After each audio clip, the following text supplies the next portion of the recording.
Hi, this one is looking at Guadeloupe. My parents recently went on a cruise and commented that the island's quite run down.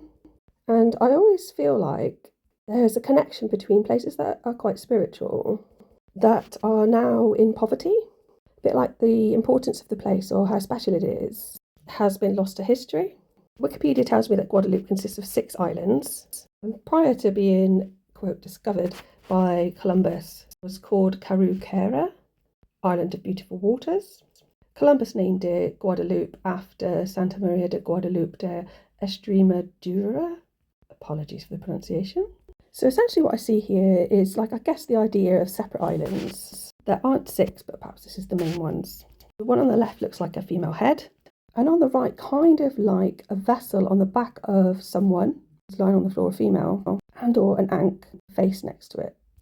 So there's a main face right at the bottom here, and I didn't want to go into too much detail to bring out those features. I quite like it as it is. But above that, there's faces in a row as well.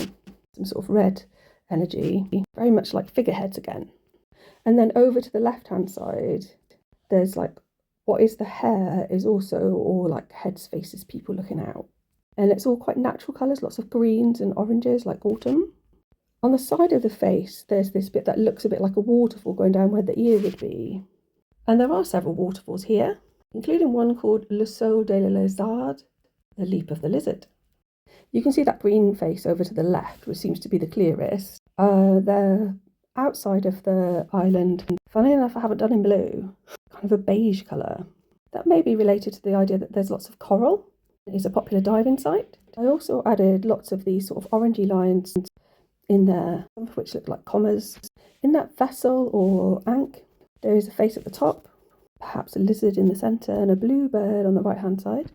And that's all being carried on the back of this being with a green face, so it extends out lengthways. I talked before about the idea of perhaps a snail and the Milky Way connection, and a connection with a shell. It's a bit more spectrally on the right-hand side. There's a lot more going on there. It's not so formed. I wonder if that relates to some of the volcanic activity that's still in motion. These 2 prongs kind of extend from that right-hand side, so to make a V, but also it could be a Y if you include the bit that's inside the body of it. And you can kind of vaguely see some faces and heads inside that island.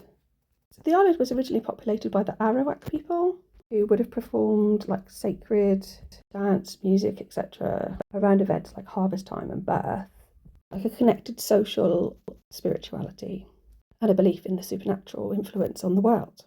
I really like this one and their original concept of spirituality. Thanks for listening, and please like and subscribe.